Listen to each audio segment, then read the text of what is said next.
फिर मैंने थोड़े दिनों के लिए रखा और मैं इलाहाबाद चली गई अपने कंपटीशन के लिए।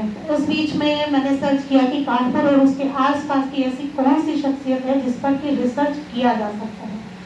उस समय तक गिरिराज जी के ऊपर सिर्फ 1 या 2 लोगों ने ही रिसर्च वर्क किया था। और जब मैंने उनसे, चूँकि वो उस समय जीवित थे तो उनसे परमिशन लेना भी ज़रूरी था। मैंने जब सब कुछ पता किया तो वो बोले कि उस समय वो दिल्ली के शिक्षा निदेशालय में गए हुए थे और फ़ोन के द्वारा मैंने उनसे जब उसकी परमिशन मांगी तो वो बोले कि हाँ हाँ बिल्कुल आप कर सकती हैं। और साल भीतर वो घर आ भी गए और मैंने उन पर अपना रिसर्च वर्क जैसे भी था किया। और बहुत सारी पुस्तकें थी जो उपलब्ध नहीं थी, जैसे कि पहला गिरमिटिया पता नहीं लोगों को मिल रही थी लेकिन मुझे उस समय उपलब्ध नहीं हो रही थी। मैंने उनको बताया कि पहला गिरमिटिया कई स्टॉलों पर पहुंचने के बाद में शायद अब वो आउट ऑफ प्रिंट हो रही है या समाप्त हो चुकी है, आउट ऑफ सेल हो गई है।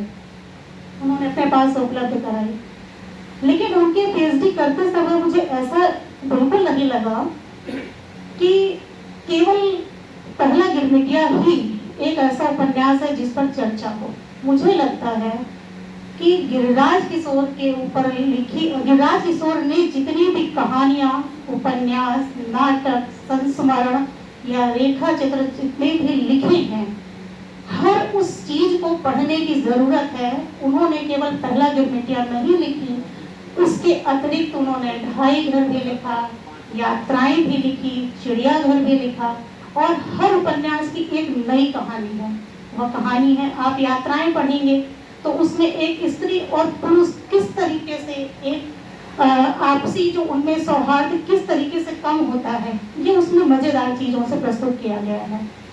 सबसे मुझे लगता है कि इतने बहादुर इंसान शायद ही लेखन के क्षेत्र में मतलब आते हो, और अगर आ भी गए हैं तो यही कारण है कि वो बड़े हो पाते हैं। उनमें उस जगह पर रहते हुए जो आगे बढ़ने की जो क्षमताएं थी, जैसे कि परिशिष्ट जिस समय लिखा गया उस समय उन्होंने आईआईटी में वो रजिस्ट्रार के पद पर थे और उसी जगह की उन कमियों को उजागर कर रहे थे। जैसे नीलम्मा, एक साउथ इंडियन लड़की जो आ करके यहाँ पर अपना पूरा बसेरा करती है और किस तरीके से उसको क्या प्रॉब्लम्स क्रिएट होती है, इस परिशिष्ट उपन्यास के कारण उनको नौकरी से हाथ धोना पड़ा। ये एक बड़ी बात थी, लेकिन उन्होंने इसके लिए संघर्ष किया और किस तरीके से संघर्ष किया वो आगे बढ़ते चले गए। फिर उसके बाद उन्होंने चिड़ियाघर, जो एक रजिस्ट्रार ऑफिस के लिए लिखी गई, रोजगार ऑफिस के लिए लिखा गया जो एक उपन्यास है, वो भी पढ़ने वाली चीजें हैं कि किस तरीके से बेरोजगार युवक जाते हैं और वहाँ पर रोजगार ऑफिस को गालियाँ देते हैं और किस तरीके से क्या करते हैं। ये मुझे लगता है कि आज जिस तरह से पढ़ने की कमियां आ रही हैं, इस वजह से शायद हम एक उपन्यास को प्रमुखता से दिखाने लगते हैं। आप तीसरी सत्ता पढ़िए, तीसरी सत्ता आपको बिल्कुल अलग स्तर पर मिलेगी। एक स्त्री और पुरुष किस तरीके से आपसी केवल एक शब्द के बिना पर वो किस तरह से अपनी पूरी दुनिया को उजाड़ लेते हैं और किस तरीके से एक पति पत्नी अलग हो जाते हैं। ये एक बहुत बेहतरीन उपन्यास है, स्त्री विमर्श के लिए एक बहुत ही नायाब उपन्यास मैं कहूँगी कि है। और आप पांचवा पराठा पर तो मुझे लगता है आजकल कुछ एक शॉर्ट्स भी बने हुए हैं, कुछ फिल्में भी बनी हुई हैं, बहुत सारी ऐसी की कहानियाँ हैं जिन पर आज चर्चाएं होनी चाहिए। आप वर्ल्ड रोजी ले लीजिए, आप 6 शीशे 2 आकार या 2 आकार 6 शीशे ऐसे कुछ करके है कहानियाँ, भी मुझे ठीक से याद नहीं है। तो पढ़ने की जो प्रवृत्ति, अगर गिरिराज किशोर को जानना है और उन पर अपनी सच्ची श्रद्धांजलि आपको अर्पित करनी है, उनका वास्तव में जन्मदिन मनाना है, तो मुझे लगता है हर शख्स को कम से कम एक आधी पुस्तक उस दिन तो जरूर पढ़ करके आनी चाहिए, जिससे हमें लगे कि हाँ, हमारे कानपुर की जो शख्सियत है वो वास्तव में हमारे लिए गर्व का विषय है। आज पद्मश्री सम्मान मिलना कोई इतना आसान बात नहीं है, व्यास सम्मान मिलना कोई इतना आसान नहीं है, उसके लिए व्यक्ति को पूरा जीवन खपाना पड़ा। एक सवाल मैंने उनसे किया था, उन्होंने कहा कि सर ये जो चूहे कहानियां हैं मुझे समझ नहीं आ रही आपकी, तो बोले आप क्या चाहती हैं कि मैं 2+2 करके आपको दे दूं? ये कहानियां हैं, ये जिंदगी है। यानी जिंदगी जिस तरीके से आपको हमेशा एक सवाल पर छोड़ती है, ये कहानियां उसी तरह से आपको छोड़ती हैं।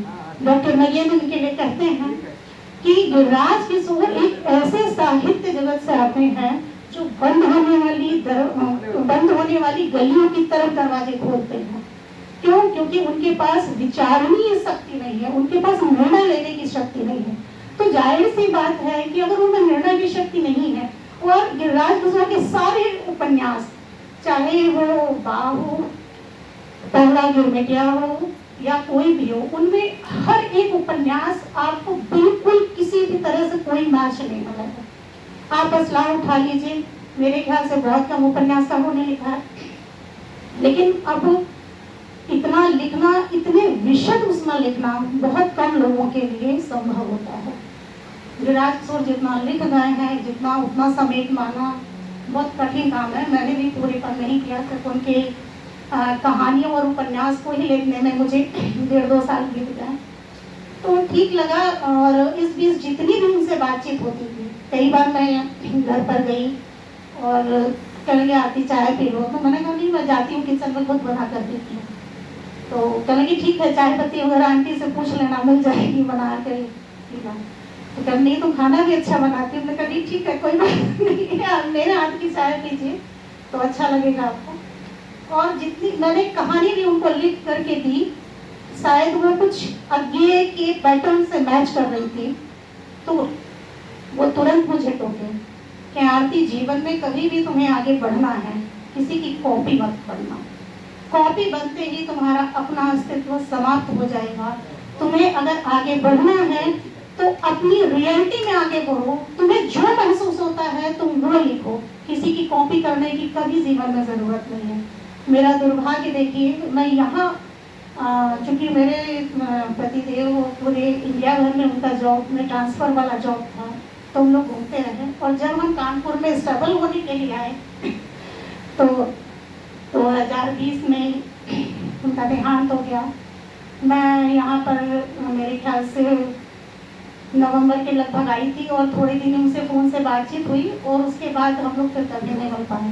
मतलब कानपुर आकर भी, हाँ, पर मतलब यहाँ आकर भी हम उनसे मिल नहीं पाए। ये मेरे लिए दुर्भाग्य था। फ़ोन से हालांकि बातचीत होती रही, लेकिन जो मैं सीखना चाह रही थी, और भी मेरे अंदर ललक थी कि यहाँ कानपुर आकर के बसने के बाद उनसे मिलूंगी और भी बहुत सारी नई चीज़ें सीखूंगी, वो सब मेरा छूट गया और बहुत मतलब कष्टकारी है। और आज जैसे ही भारती जी ने मुझे बताया कि उनके लिए उनके जन्मदिवस के उपलक्ष्य में कार्यक्रम है, तो मैंने तुरंत कहा, मैंने कहा मैं भी चलूँगी, क्योंकि उनके लिए कार्यक्रम हो, शहर के पद्मश्री सम्मान से सम्मानित विभूषित ऐसे व्यक्ति के ऊपर अगर कोई कार्यक्रम हो रहा है तो मुझे अपनी उपस्थिति वहाँ जरूर दर्ज करानी चाहिए। ये केवल हमारे लिए नहीं, पूरे देश के लिए सम्मान का विषय है, और हमारे लिए तो होना ही चाहिए, क्योंकि हम तो कानपुर वासी हैं।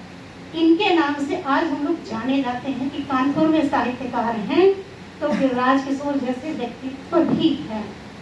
मैं इसके अलावा उनके संबंध में क्या कहूँ, बहुत छोटी हूँ, बहुत ही छोटी हूँ, और आप सभी का आशीर्वाद पाने की योग्य मानती हूँ। सादर धन्यवाद आप सभी को अपने